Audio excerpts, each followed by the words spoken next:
কোনো শাসক এইরকম একটি পথ অবলম্বন করে নাগরিকদের নিপীড়ন সহ দেশকে যেন ঝুঁকির মধ্যে না ফেলাতে পারে, সেজন্য আমরা একটা কার্যকর সংস্কারের লক্ষ্য নিয়ে আমরা এই জাতীয় ঐক্যমত্য কমিশনের মাধ্যমে এগুলো বাস্তবায়ন করতে চাই। গণ অধিকার পরিষদ আপনারা দেখেছেন তুলনামূলকভাবে অন্যান্য রাজনৈতিক দলগুলোর সাথে তুলনা করলে একটি নবীন রাজনৈতিক দল হলেও আমাদের একটা ধারাবাহিক সংগ্রাম আছে।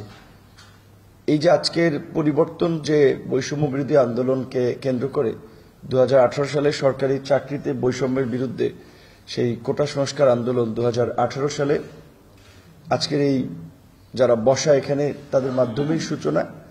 এবং এটা তো সবার খেয়াল আছে যে একটা সিম্পল স্টুডেন্ট মুভমেন্ট কিছু দাবি দেওয়া নিয়ে আমরা 17 ফেব্রুয়ারি থেকে শুরু করেছিলাম এবং সেটা 4 অক্টোবর একটা লিখিত প্রজ্ঞাপনের মধ্যে দিয়ে প্রায় 8 মাসের অধিক সময় সে আন্দোলন হয়েছে।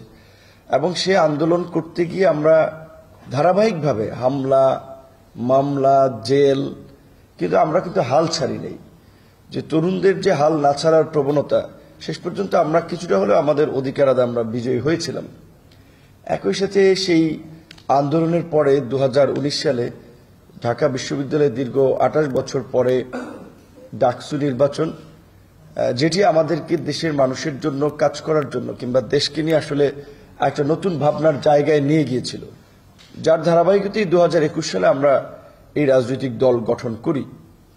পাশাপাশি আমরা আরো বিভিন্ন শ্রেণী পেশার মানুষের সংগ্রাম লক্ষ্য করেছি। বিশেষ করে এখানে যারা ঐক্যমত্য কমিশনের আছেন তাদের মধ্যে ইফতেখার সাহেব, বদিউল আলম ভাই, তারা দীর্ঘদিন ধরেই তারা একজনে একটা সমাজ সংস্কার দুর্নীতির বিরুদ্ধে তাদের যে লড়াই এবং সুশাসন জবাবদিহিতা নিশ্চিত করতে বদিউল আলম মজুমদার সহ আরো এখানে যারা আছেন তারাও স্ব স্ব জায়গা থেকে চেষ্টা করে গেছে।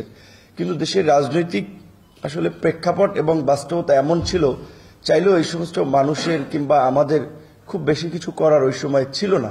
কিন্তু আমরা একটা প্রেক্ষাপট তৈরি করতে পেরেছি এই জুলাই গণ অভ্যুত্থানের মধ্যে দিয়ে। কাজেই আমরা সকলে যেন আসলে একটু জোর দিয়ে হলেও কমিটেড থেকেও যেন দেশ জাতির বৃহত্তর স্বার্থে এই কার্যকর সংস্কারগুলো আমরা বাস্তবায়ন করি। এই সংস্কারের ক্ষেত্রে যেন অবশ্যই ব্যক্তি, দল, গোষ্ঠীর চেয়ে আমরা জাতীয় স্বার্থ এবং দেশকে যেন প্রাধান্য দিই, এটাই আমাদের আজকের এই কমিশনের কাছে আমাদের চাওয়া।